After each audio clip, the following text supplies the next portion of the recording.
Wow, here we are again, folks. Brother Peter with tidbits from the Word.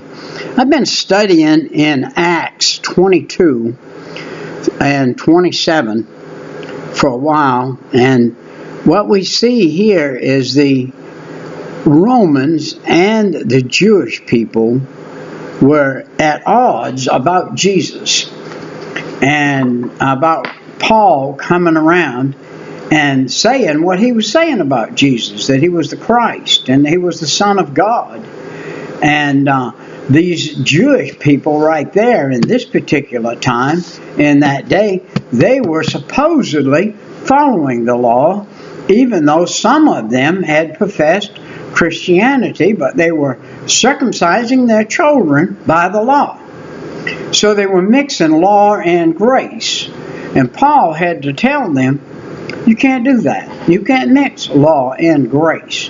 You either live by the law or you live by grace. The two don't mix. That's like mixing oil and water. You could mix them up and stir them up and do what you want and make it hazy and everything, but in 20 minutes, the oil's back on top of the water. So it doesn't work. So it's written, he said, you shall not speak evil of the ruler of your people. So Paul had said something, but he didn't realize that this guy was a chief priest because he had just come into town. And he wasn't familiar with what the Jews were doing right there. And this guy was a chief priest. Paul never would have spoke to him the way he did had he known he was a chief priest. I'm sure that God would have gave him tact or some type of all the hope and the resurrection of the dead I am called in question. And when he had so said, there arose a decision between the Pharisees and the Sadducees, and the multitude was divided. Now see, this speaks of the Sanhedrin itself, but it typifies the majority of the church that was presently there right then. And you know, there were several thousand Jews had been saved and were going to the church at Jerusalem. So there was some divisions there. For the Sadducees say there is no resurrection, neither angel nor spirit. It sounds like some of the people we know today, isn't it? That say, hey, all this stuff, Peter, angels and all this stuff you talk about, there's no such a thing. Well, I got news for you. If the Bible says there is, there is. And that's all there is to it. Now let's look back down in this verse here, verse 10. Well, at the end of verse 9. But if a spirit or an angel has spoken to him, let us fight against God. And when there arose a great derision, and the chief captain, fearing lest Paul should have been pulled in pieces of them, commanded the soldiers to go down and to take him by force from among them and to bring him unto the castle. Now this is the Roman guys. Now God's using them to deliver Paul. I got news for you. God can use whoever he wants to, anytime he wants to deliver you. He could use the drunk on the street to keep you from getting run over if you fix to step in front of a car.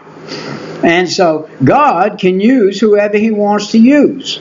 So, verse 11 here, he said, this betrays the fact, first of all, that the situation had got completely out of hand. I mean, it was blown out of proportion greatly. You know, it only takes one real agitator to get a crowd going sometime. One guy yelling and screaming, lights a torch, lights a shirt on fire, or a flag, and he gets things going. One man can get a frenzy going. And that's what happened here. And the night following, the Lord stood by him and said, listen to this. God delivers him with a Gentile, a Roman bunch.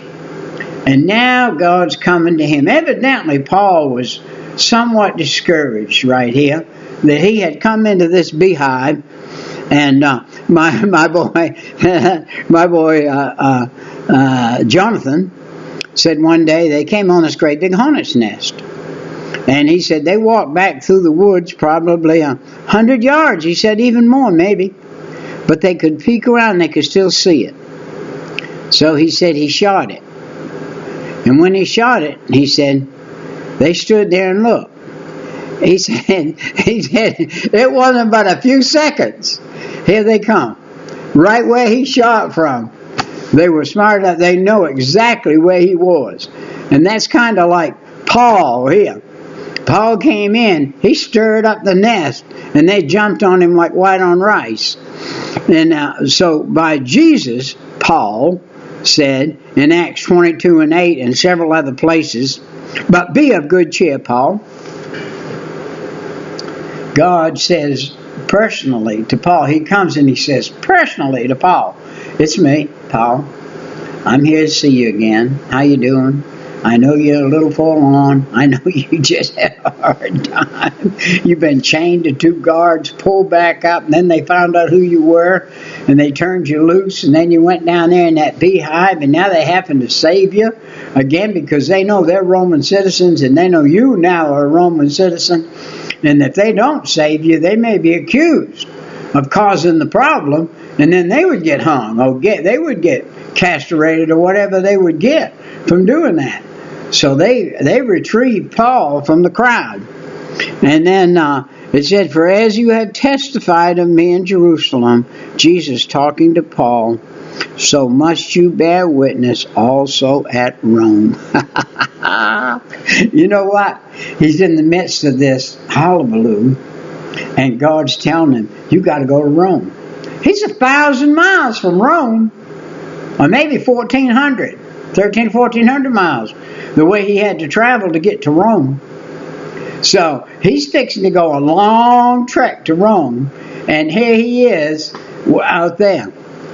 And when the day was certain of the Jews, they banded together and bound themselves under a curse. The curse was, it was a religious curse, by the way. Those Jews in that day, they did religious curses. We sought to put God in a position where he would have to do their will. And they felt like if they do this, God will have to come, and God will have to be on our side, and he'll have to do what we're thinking, which was ridiculous. It was ridiculous thinking. Hey, we have whole crowds of people today that claim they're the children of God, and they aren't. And they claim that God's going to come to their rescue, and God's going to do this, and God's going to do that. I got news for you. God ain't going to do anything. Not for them. He doesn't hear them. They're outside of the realm. If you don't believe that Jesus Christ was God in the flesh when he came, and that he is the only way that you can get saved is through the Son of God, Jesus Christ. It's the only way you can get saved by saying, God, I am a sinner. Forgive me of my sin, come into my heart and save my soul. That's the only way you can get saved. If you don't believe that, if you believe you can work your way to salvation, you're not saved. You're just a working fool. That's what you are. This meant that despite the hatred and the great efforts, they were under great effort. Now, I mean, these guys was under great effort. His enemies were, the Jews in Jerusalem. They would not be able to take his life because now the Romans had sealed him to go to Caesar. to go to Rome. Wow. And when it was day, certain of the Jews bound themselves together and bound themselves under a curse. And the curse, I said this a few minutes ago, was a religious curse, saying that they would neither eat nor drink till they'd kill Paul. I got news for you. They were going to starve to death. If they followed the curse, they were going to starve to death. Well, I guarantee you they didn't follow the curse. And so they came to the chief priests and the elders and said, we have bound ourselves and until we have killed Paul. Verse 15. Now therefore you with the council signify to the chief captain that he bring him down unto us tomorrow, as though you would inquire something more perfectly concerning him. And we, or even he, came near and are ready to kill him. Now, they were making a plot. And what's going to happen is, see, they wanted to get Paul down there, and they were going to come like them killer bees, and they were going to get him and kill him, and make him unto death. Verse 16. The plot was discovered, though. And when Paul's sister's son heard of them laying in wait, that was Paul's nephew, by the way. All we knew about that family was not much, other than references in Romans 16 and 7 and 11 and 21. He went and entered into the castle and told Paul. We aren't told how he came to the castle, and we're not told how he did it, but we are told that he did do it. And then, so Paul called one of the centurions unto him and said, Bring this young man unto the chief captain, for he has a certain thing to tell him. So he, that's the centurion, took him, Paul's nephew, and brought him to the chief captain, and said, Paul the prisoner called me unto him, and prayed me to bring this young man unto you, who has something to say unto you. Then the chief captain took him by the hand, and went with him aside privately, and asked him, What is it that you have to tell me? Do you know this portrays the honest efforts of the chief captain? This chief captain, he had honest efforts. Do you know, I think the chief captain was probably a safe man. He snatched Paul out of the fire a couple of times here. And by saying you're going to have to go to Rome, binding him for Rome, he put him under protection. Let's see, and obtain the truth of this matter. So, and he said to the Jew, Have agreed to desire you that you would bring down Paul tomorrow unto the council, as though they would inquire something of him more perfectly. But do not yield unto them, for they lie in wait for him, of them more 40 men, which have bound themselves with an oath, and that they will neither eat nor drink till they have killed him. And now are they ready, looking for a promise from you. Wow. You know, we've seen other plots in the Bible. You remember when they came over there when the wall of Jerusalem was being built back. There were those that came and made a plot against them. But that didn't work out either. There were different times plots were made out that didn't work. A plot to which the Tribune would probably have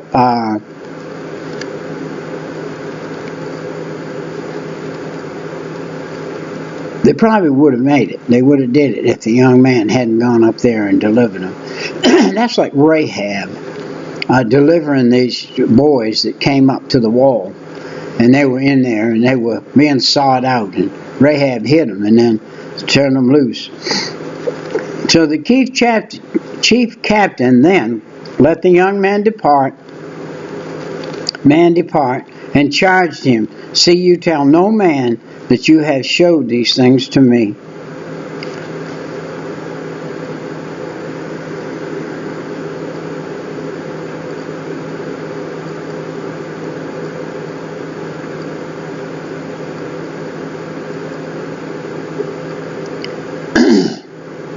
Do you think that one person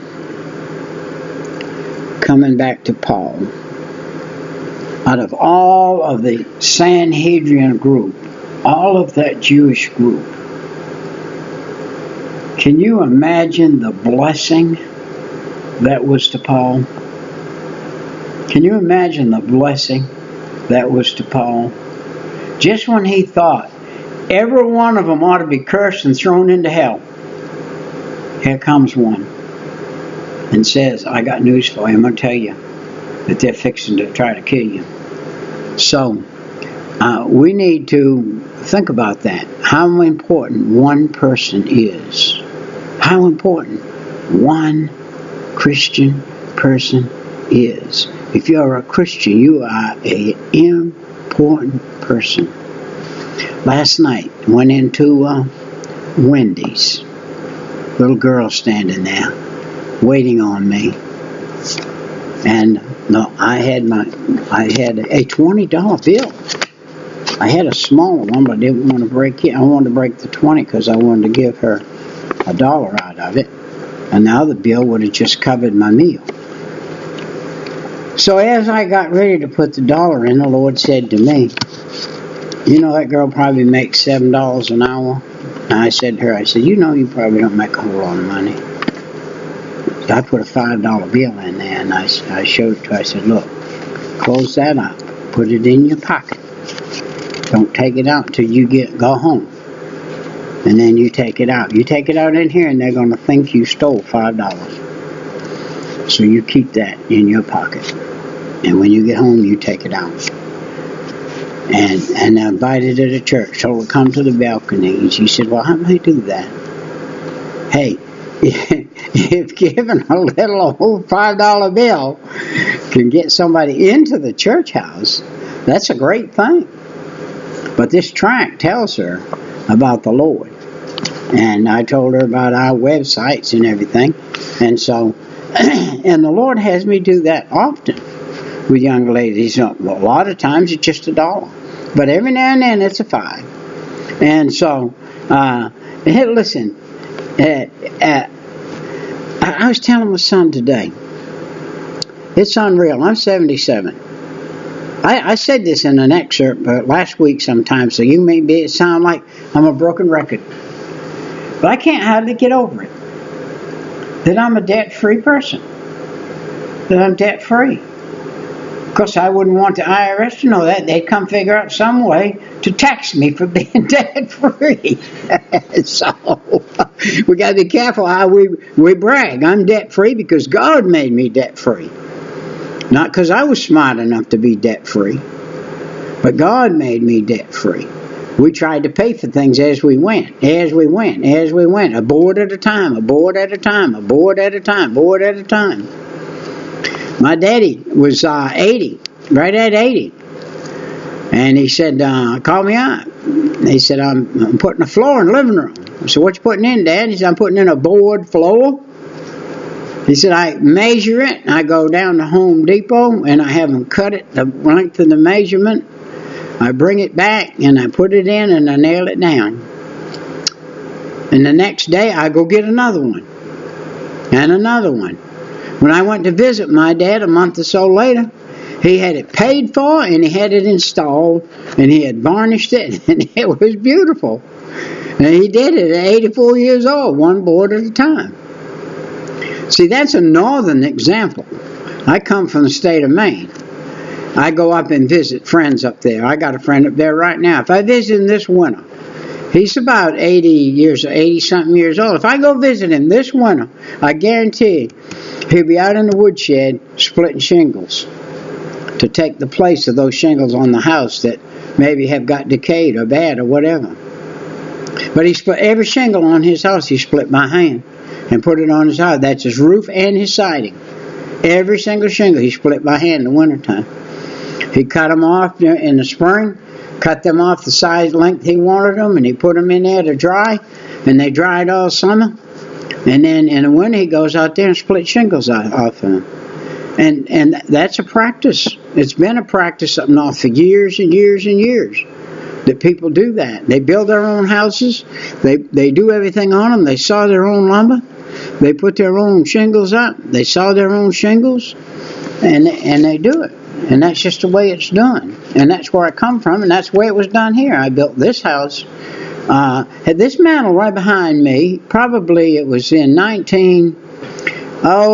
don't know what it was. We were in J.C. Penney's outlet in Atlanta, Georgia. And that mantle right here behind us was on sale for less than $100. And they couldn't sell it because of the size of it. It's pretty big. And when I asked her why, I said, how about let's buy that? I don't remember what it was now. It might have even been $50, but it wasn't very much. And we had the amount of money to buy it. And we tied that thing on the roof and came home with it. It both ways is wider than the car. And we brought the thing home on the roof. And so that's how the Lord blessed. The fireplace itself is a second-hand one I bought real for a little bit of nothing, and put the logs in it. And the brick up there, they're pretty, aren't they? That's my wife's idea. That's board you buy in the store. That's just hardboard. It looks like brick. And then the ceiling up there, my daughter painted that for me. Painted the sky on the ceiling. The round window over there, I found that at a place that was going out of business. And they had it laying there for a couple of dollars, and I bought it. And put it in. All of the stuff God put in line for me. Whenever I needed something, I wanted something, I'd go there and there it'd be. And I'd say, thank you, Lord. And then I'd buy it. With what few dollars we had, we spent, we did it. And now here we are in the house. I am. My wife's in heaven now, waiting for me to come up there and be with her. And I'm waiting to go too. I'm ready today, right now. Well, I got to go. My time's come and gone. Listen, it isn't come and gone either. I got 10 more minutes. I can see now. Look, follow the Lord. Get in His will. Get in a church. Get in a Sunday school class. Get active. If they have a midweek meeting other than Wednesday night, like a Bible study for older folks or whatever, get in that. If you want to follow God closely, you follow Him closely, and He'll follow you closely. The closer you get to Him, the closer He gets to you. I know He's inside, but I want Him so much inside that I just burst out. I put a record on a little while ago. A record, you say? A record? This is 2018. I don't care what it is. That's my Victrola right behind us. It's a record player right behind us. And I got a stack of records this high. All Bible records. Preachers and singing and stuff. And I put one on us today. And that man he opened his mouth for 2 seconds. And the tears just popped out of my eyes. And the Holy Spirit just come all over me. And said, whew, man, God is on the scene. God is on the scene. He's here. He's on the scene. And all we got to do is just relate to Him the way He wants us to. I pray all the time. I lost a check this week. I had a check given to me as a gift. I lost it. I went to the man that wrote it and said, sir, if I lost that check, could you cancel it and write another one? He said I could. It wouldn't be very convenient, though. It would be very inconvenient. And I said, okay. So I came home. I stood in the middle of the floor right over here. I said, Lord, I have misplaced that check and I need it because I'm embarrassed about it and it's not convenient for the man to rewrite it. Would you show me where it is? I walked from over there, right over there, around this table. Right at the end of it, there was some tapes there and some tracks. Like I've always got tracks here. And I had taken the tracks out of my pocket, and that check was with the tracks. And I had laid them down like this, and I had put those tapes on top.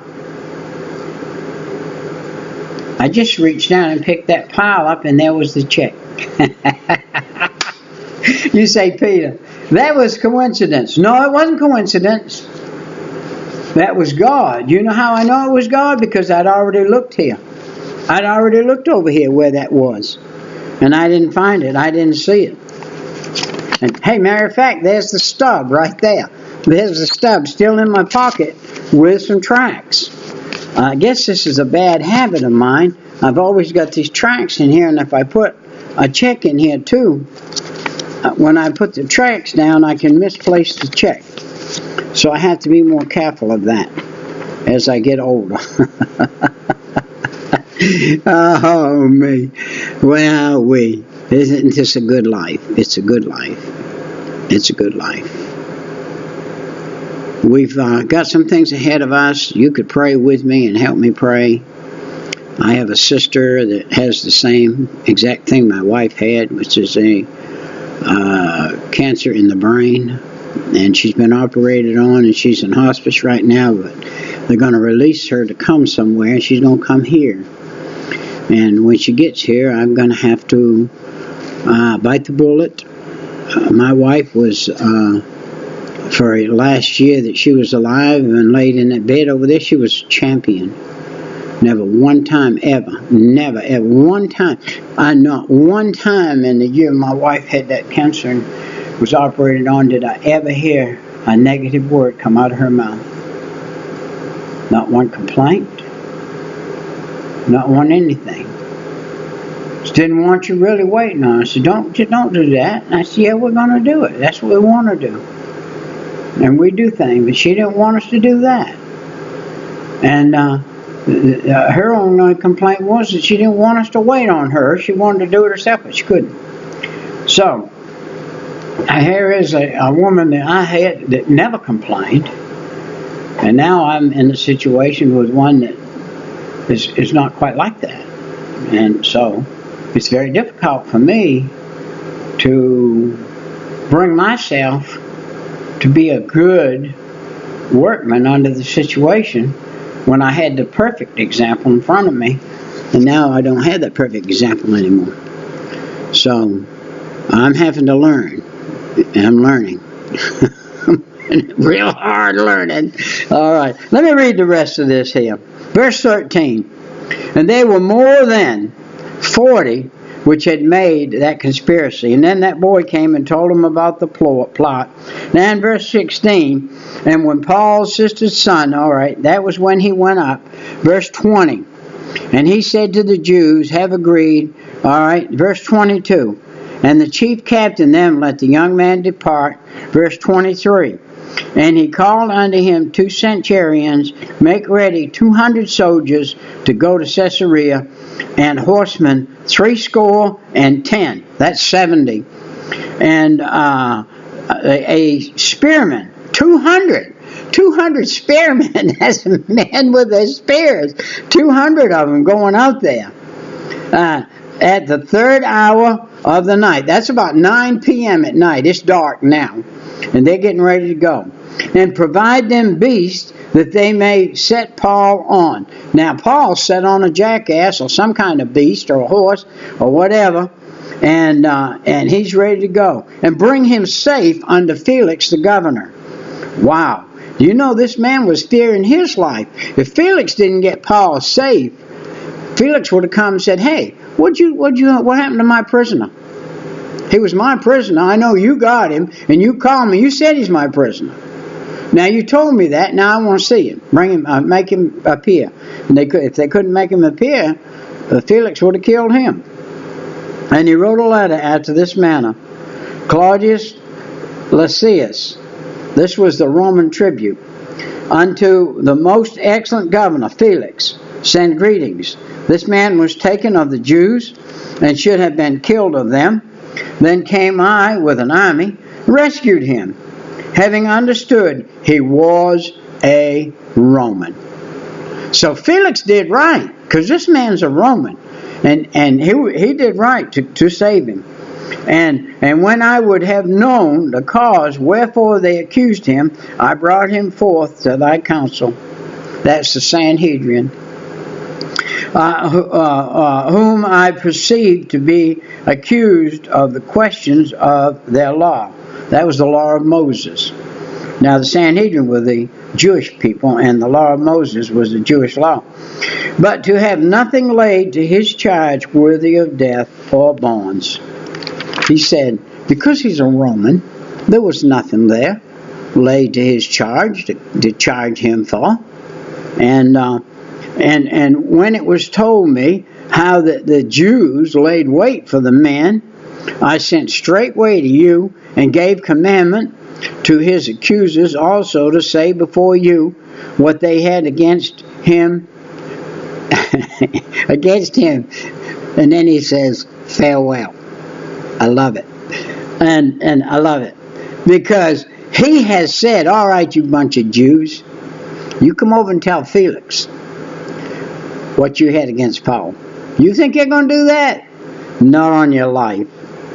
They were about 40 miles from Jerusalem in the first place, with about 30 miles left to Caesarea, and the soldiers must have marched without stopping for about 15 hours to get Paul there.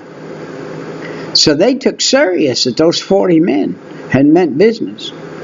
And on the morrow, they left the horsemen to go with him.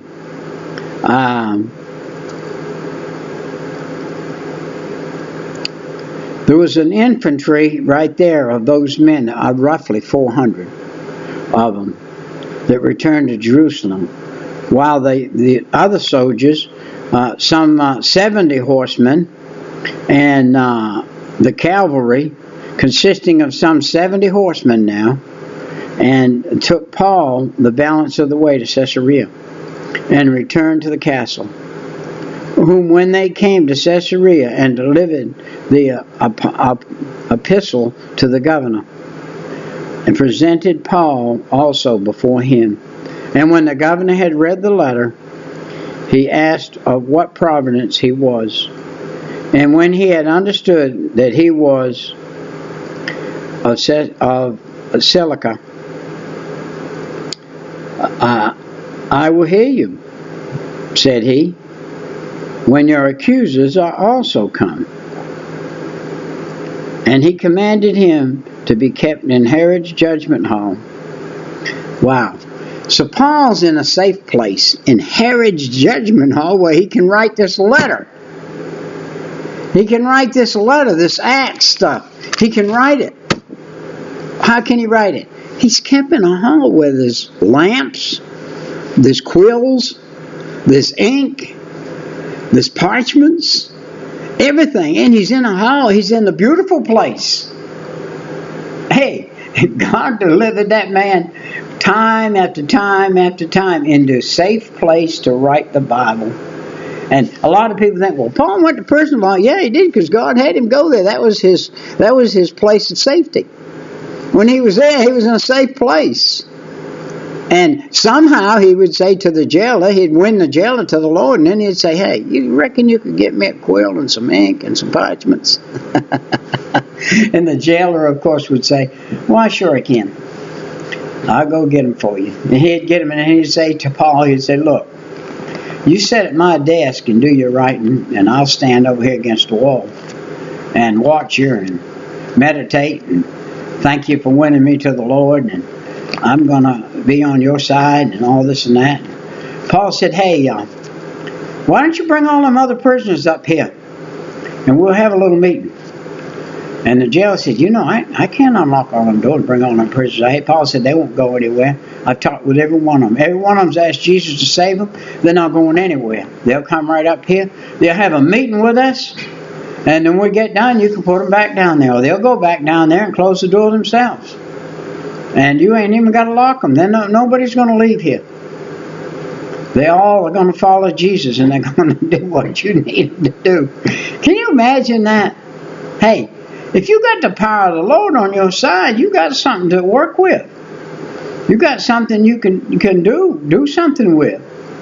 And you know what the problem with us today is? I say us because I'm involved in it too. We don't rely enough on asking the Holy Spirit to do what we need. It's like that check. All I had to do was ask. Had I asked before I went to the church and before I'd seen the fellow and everything, if I'd have asked before, I'd have walked over there and picked the check up. But I didn't ask before.